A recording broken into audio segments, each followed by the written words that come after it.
evening and has decimated parts of Ventura and nearby areas. It has now reached the hills here in Fillmore, where these mandatory evacuations are in place and should be taken very seriously. If you are not in this exact evacuation zone, just be ready to leave at a moment's notice. Have that bag ready to go. In total, around 88,000 people have been displaced, and there are also now mandatory evacuations in Santa Barbara County as the fire continues to spread. The last update, 15,000 structures are still threatened and 439 have been destroyed in Ventura and Ventura County. But some people, even with this, have decided to stay. We watered down our roof and the eaves and the balcony. While the firefighters were here today, and they were wonderful, of course.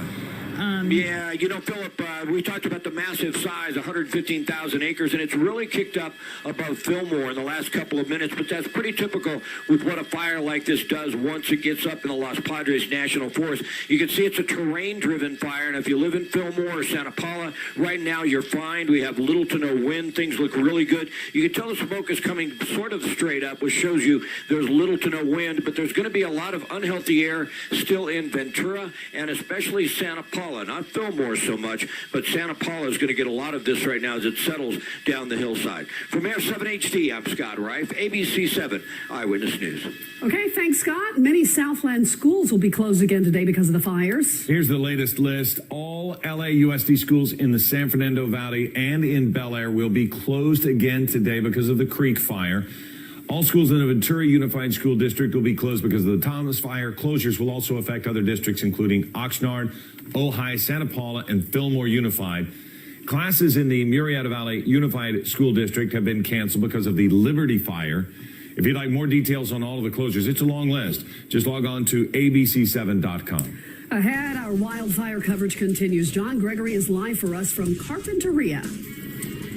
And it is cool and quiet here in Carpinteria, and everybody's hoping it stays that way. The Thomas Fire is just a few miles away. I'm John Gregory live. That story coming up. And as the red flag warnings have been extended through the weekend, here's a live look out at LAX. Again, beware, the conditions are tough. It's 513, 48 degrees. Yesterday, it has destroyed over a dozen structures and this is Charlie, not coffee. Thousands more. KTLA's Sarah Welch live at the evacuation center in Oceanside with the latest there. Sarah, good morning. Hi, Megan. Hi, Chris. Good morning. You know, Aaron was just talking about people helping people, and that's exactly what's going on here at Oceanside High School. It's about one of a half dozen different evacuations. Damaged, and that number could still rise once they get out there and can evaluate the situation more closely. Thousands of firefighters, though, continue to battle this massive fire from the air and the ground, and they are still dealing with the potential winds we could see today. That could last all the way through this afternoon, and there is a red flag warning in place until Sunday night. So we're not out of the woods yet with this fire weather. Back here live, we have been hearing in Ventura, they are going to try to repopulate some of the area as soon as they can. Here in Fillmore, though, anyone in these evacuation areas should take it seriously and get out if possible. The good news, though, that we have seen in this fire is we've seen so many people helping each other. We just saw that earlier this morning, those young men out here trying to get a gentleman and his dogs to safety. So that has definitely been something that's been heartwarming to see all the people coming together and helping one another. And also the fact that no one has been hurt in this Thomas fire is quite amazing and good news, at least in that sense. In Fillmore, though, I'm Erin Myers. I'll send it back to you for now. Aaron, thank you. Fast-moving lilac fire now burning thousands of acres. This is San Diego County you're looking at. Acres, it's this has grown to 4,100 acres, zero containment. More than 400 structures and forced nearly 90 people to evacuate. Eyewitness News reporter John Gregory live in Carpinteria with the very latest. John? And Phil, good news on the weather situation. It is cool out here. The winds are non-existent, very calm conditions. Everybody, of course, hoping it stays this way. We're just a couple miles from the fire lines, the Thomas Fire burning in the hills just south of Carpinteria. And the situation looks so much better than yesterday. When we came up here, we went to La Conchita, and we had strong winds. Well, not strong winds. We had some wind, and we had plenty of fire burning right against those homes in La Conchita. They did a great job saving those homes. This morning, we drove drove up the 150 to take a look at the fire lines, and we could barely see any hot spots, just embers kind of glowing in the distance, and the fire appears to be laying down, which is great news. Carpinteria could be the next target if those winds pick up, and that's the real worry here. Those Santa Ana start picking up again, and this fire is going to get pushed right in this direction, and of course the embers will get pushed this way too, and everybody's worried about that. They do have a lot of ash on the ground, which gives you some indication of how much smoke and ash has risen into the atmosphere here, but right now that's the biggest worry, and that they can deal with that. As you mentioned, the damage and destruction, we have a much better handle on how bad it's been in Ventura. Now more than 400 homes lost, 70 or 80 more damaged, so a staggering toll in terms of damage, and of course authorities are still kind of sorting out things and getting a better handle on it, so that number could change as well. But the news here in Carpinteria this morning, it is cool, it is calm. Everybody's hoping it stays that way. I'm going to ask my photographer, Brian, to just pan up to the flagpole here, and you can see the flag not moving at all. So that gives you an indication of what the weather is like. And again, the temperature's down too, and that's going to help as well in the firefighting effort. This fire, by the way, just 5% contained, so a long way to go. We're live in Carpinteria. John Gregory, ABC 7 Eyewitness News. All right, fingers crossed, John. Thank you very much for that. And in addition to the Thomas fire, crews are keeping a close eye on the Rye fire, which has scorched 7,000 acres in Santa Clarita. It is now 25% contained. The good news, all evacuation orders have been lifted. Evacuees of the Creek Fire near Sylmar also being allowed to return home. 15,000 acres burned there, 20% containment there. The Skirball Fire near Bel Air is also 20% contained. It has burned 475 acres. And the Lilac Fire continues to threaten homes near Fallbrook. It has already burned 4,100 acres and destroyed at least 20 structures.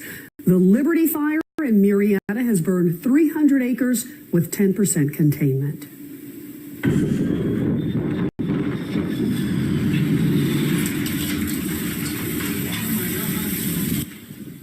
That's not something you see every day. Crazy video out of Murrieta near the Liberty Fire.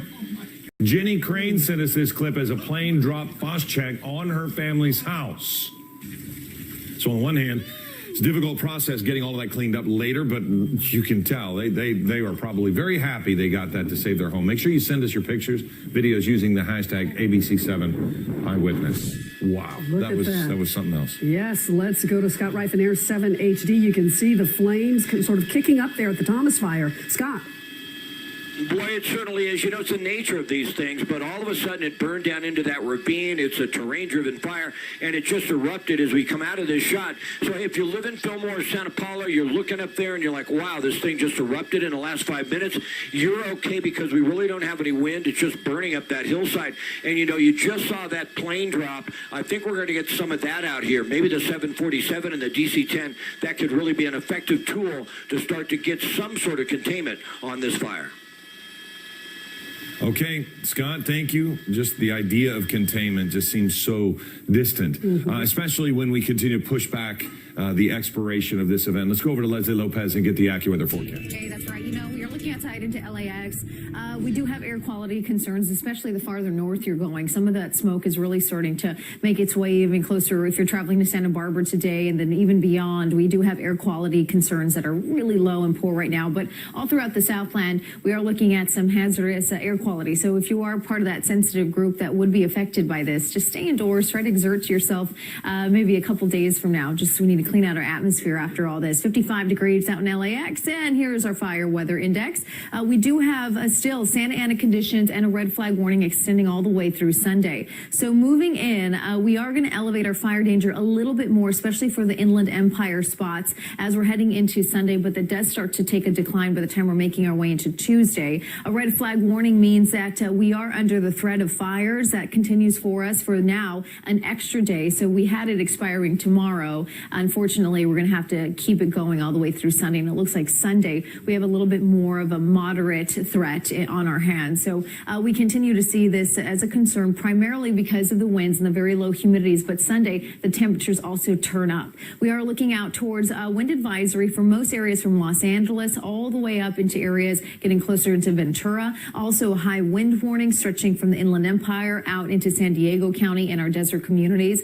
So that means that we're seeing about 55-mile-per-hour gusts at times. That could bring down trees and power lines. This in tan, less velocity humidity about 25 to 30. So we are still concerned with some gusty conditions. I don't want to show you the winds, though, because the winds are still into the Inland Empire, although most areas where we're seeing the fires, calm conditions. Ventura, where the Thomas fire is, only 3-mile-per-hour sustained winds. Sylmar, where we are seeing the Creek fire, 5-mile-per-hour sustained winds. But the forecast shows that the winds will pick up, especially for the Inland Empire, a little bit later on today. Not like we saw yesterday, though. So there'll be mild, at least a little bit more mild conditions. However, humidity levels still very low, and we still have a breeze out there, and that's just enough to keep the concern up. Here's what we're seeing for your 7-day outlook, provided by AccuWeather for Los Angeles and Orange County. 82 today. We'll see 30-mile-per-hour gusts at times all the way through about Saturday, then Sunday, 25-mile-per-hour gusts. Hotter temperatures, though, and then we'll also notice that the winds, the breeze will keep going all the way through Wednesday. Now, it's not advisory level, but it is breezy, so again, concerns still remain. As we're heading out towards the IE Valley spots, we'll hit a high of 82, overnight lows into the 40s. We'll keep those 80s rolling on into next week, so it's a very warm pattern that we're in. And unfortunately, I wish I could say that I could see some rainfall, maybe even the 10-day outlook, but I just don't see it. It's just not around, unfortunately. And then for the beach communities, 78 overnight lows into the 50s, down to 72 on Wednesday and Thursday. And if you're heading up to the mountains, more like 48. Now, 132,000 acres is only 10% contained. The Lilac Fire in San Diego, over 4,000 acres with zero containment. The Liberty Fire in Riverside is at 300 acres and is 60% contained this morning. Firefighters have stopped forward progress of the 475-acre Skirball Fire. The Rye Fire has been downgraded to about 6,000 acres with 35% containment. The Creek Fire has burned just over 15,000 acres and is 40% contained. One of the biggest threats right now is the Lilac Fire, which forced thousands of people from their homes. KTLA's Elizabeth Espinosa live in Oceanside this morning at a Red Cross evacuation center. Elizabeth, good morning. Jessica, Frank, everybody, good morning. We're at Oceanside High School. Let me say this, there is a press conference taking place down here with county officials because apparently a second fire has broke out, the Alpine Fire, out in that part of the world here in San Diego County. We have 2 evacuees. We're not going to go inside for privacy reasons, but what's your name, sir? Derek. How long have you been here? A day. Overnight, huh? Yeah. Did you sleep okay?